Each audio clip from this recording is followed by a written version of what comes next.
was the summer of 1969, upstate New York. Went to a little party for 500,000 friends, 500,000 kids. We called it Woodstock. Yeah, Woodstock. 500,000 kids. Couldn't wait to get there. I knew it was going to take me, I was already upstate New York, and I knew it was going to take me about a day to hitchhike there. It took almost 2 days. Why? Because it was raining like crazy, and who expected 500,000 kids to show up?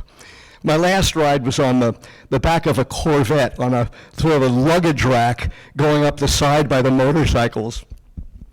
It was fun. And then even it had to stop. Everything stopped, gridlock, pouring down rain. Next, 13-mile walk. And I walked in the rain. And there it was. Got closer. The stage. The stage upon which would stand Jimmy and Janice and the Dead and the Who. Oh my God, there it was. And there was a ramp up to the stage, and there's the stage, and I'm watching, and there's a fence. And then behind a bush, there was a hole in the fence. Now, my daddy didn't teach me much, but he did teach me to get out of the rain. So quietly, I went in through that hole, up that ramp, across the stage, and into a Hanley sound truck where there was nothing but me and a whole bunch of cables and a lot of dry. So I was like stoked. Well, there I slept.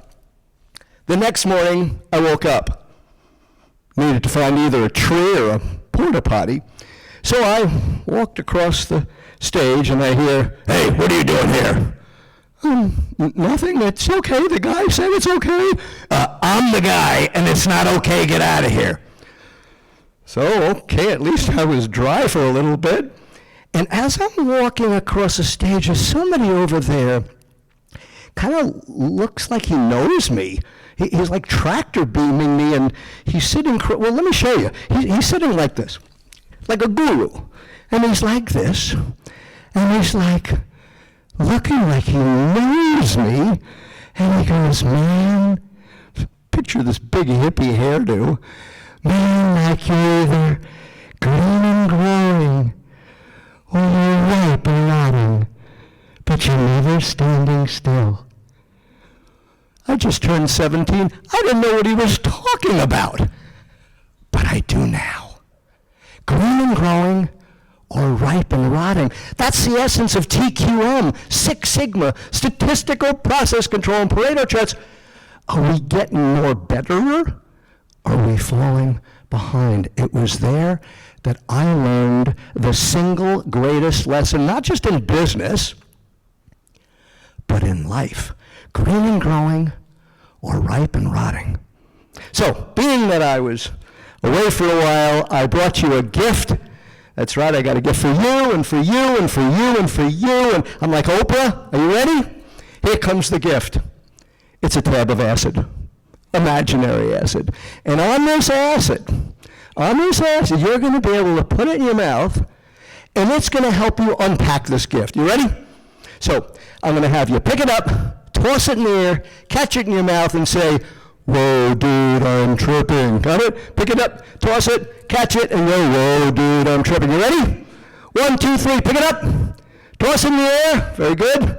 Catch it in your mouth and say, "Yeah, baby, you're tripping." Now, this is the good acid. You can't have a bad trip, and it's only designed to illuminate you. So don't worry about it. You can drive heavy equipment if you want. And so now that you're tripping, you're going to be able to ask your business. You're going to ask your business questions. And you're going to say, "What do you want from me?" Now, it could be your business. It could be your association. What do you want from me? Number 2, what do you need me to do? What are the, and you take inventory of this, what are the core job functions that you need me to do? Number 3, who do you need me to be? What are the qualities and characteristics? And you're jotting this down. Are you with me? You're jotting this down. You've got an inventory from the mouth of your business. And you know where it says, you've got to accentuate the positive and illuminate the negative. Here's what you're going to do next. You're going to rate yourself on a scale of 1 to 10.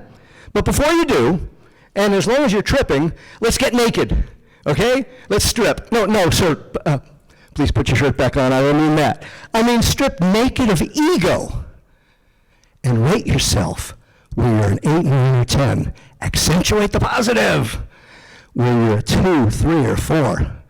Don't eliminate the negative. Illuminate the negative.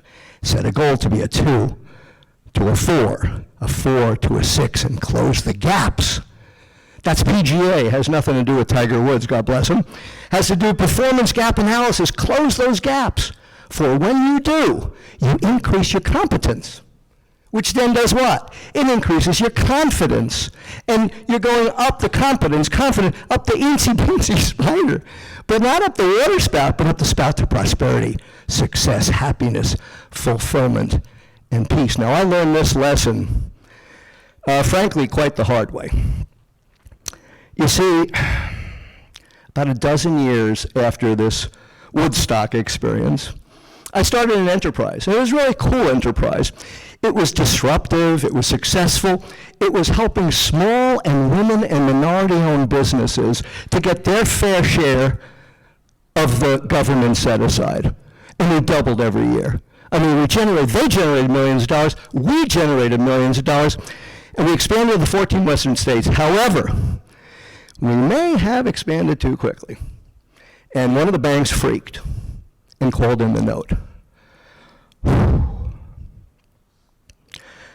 I could feel it. The next bank called in a note.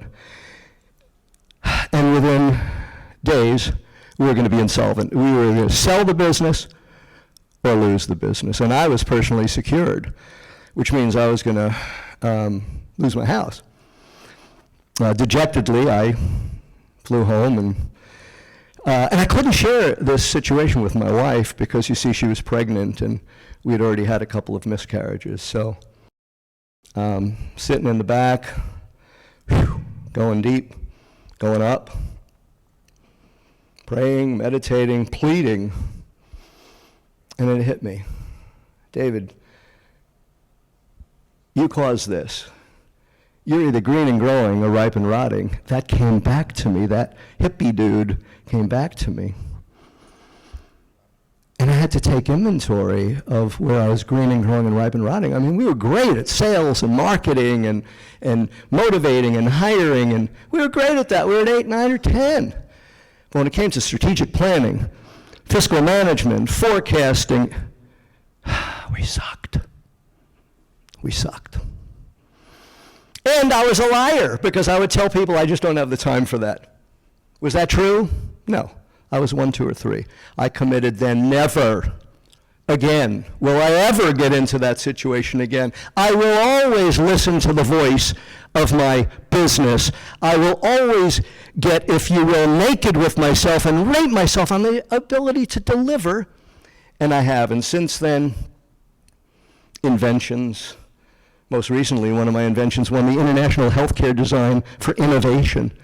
Enterprises, 6 of them. Books, I've written a dozen, 3 made Wall Street Journal bestseller, 1 recently made #1, all using this model. And the mentoring I do, I mentor luminaries, I mentor individuals who are not yet luminaries. They become luminaries by closing these gaps. Why?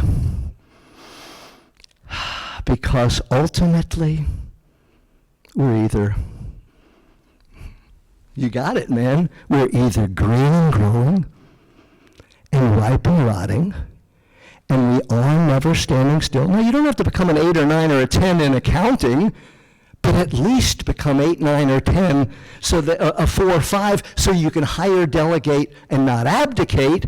And so in business, businesses consisting of assets, most of them are dying or going down on the shelf, right? Depreciating assets. But over here, not the shelf, but the self is one of the few appreciating assets. Close these gaps.